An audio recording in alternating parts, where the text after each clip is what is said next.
भारतीय टेलीविजन पर अगर प्रसारित होने वाले प्रोग्रामों की बात करें तो तारक मेहता का उल्टा चश्मा एक ऐसा प्रोग्राम है, एक ऐसा शो है जिसको आज भी देखना दर्शक पसंद करते हैं। 2008 में ये शो शुरू हुआ था, लेकिन आज भी इस शो की पॉपुलैरिटी कम नहीं हुई है। आज भी इस शो को देखने वाले दर्शकों की संख्या उतनी है जितनी पहले थी। हालांकि इस शो को छोड़कर जा चुके हैं बहुत सारे कलाकार इस शो में काम करने वाले। सबसे अहम कलाकार जो कि बहुत इम्पोर्टेंट रोल था इस शो का, जेठालाल की पत्नी दयाबेन, वो इस शो को छोड़कर जा चुकी हैं। लेकिन सबसे हैरानीजनक बात यह है कि इस शो में उनके रोल को किसी और को प्ले करने के लिए कोई भी नई अदाकारा इस शो में नहीं लाई गई है, लेकिन फिर भी इस शो की कामयाबी ज्यों की त्यों ही बरकरार है।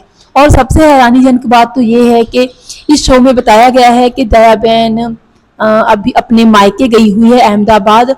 कोरोना के पीरियड में ये बताया गया था कि कोरोना के कारण वो वापस नहीं आ सकी हैं, और अब भी वो यही बता रहे हैं कि दयाबेन की माँ उनको वापस नहीं आने दे रही है, वो सही मुहूर्त पर उनको वापस आने देगी। तो इस तरह की बातें जो शो में होती रहती हैं, लेकिन फिर भी इस शो की पॉपुलैरिटी में बिल्कुल कोई कमी नहीं है। आज भी इस शो को लोग देखना पसंद करते हैं।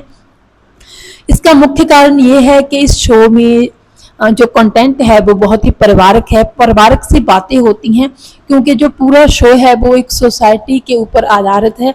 सोसाइटी में रहने वाले लोगों का एक दूसरे के साथ जो मेल जोल है, जो व्यवहार है, उसको दिखाया गया है, और वही कंटेंट इस शो की कहानी है, जिसके कारण दर्शक अपने आप को इस शो के साथ कनेक्ट कर पाते हैं।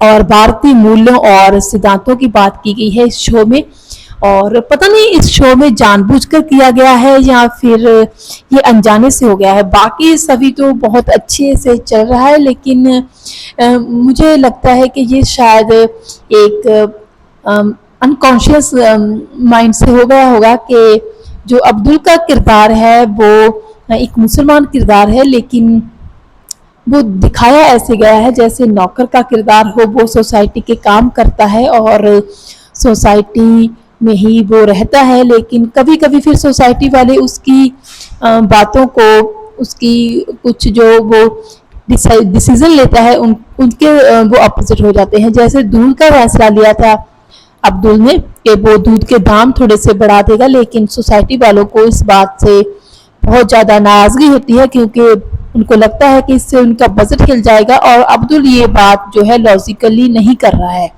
हालांकि बाद में ये पता चला था कि अब्दुल ने ये अपने आप में से नहीं किया था, बल्कि दूध के दाम सचमुच ही बढ़ गए हैं, और जो दूध वाला दूध कम दामों में दूध बेच रहा था वो इसलिए बेच रहा था क्योंकि वो नकली दूध पैदा कर रहा था। तो इस तरह ये सब बातें थोड़ी सी समझ से बाहर हो जाती हैं, लेकिन हालांकि शो बहुत ही अच्छा चल रहा है, और भगवान करे कि ये शो आगे भी चलता रहे, 10 साल 20 साल और चलता रहे, क्योंकि शो जो है वो भारतीय मूल्यों और सिद्धांतों के बिल्कुल अनुसार है, भारतीय सोसाइटी के अनुसार है, कल्चर के अनुसार है।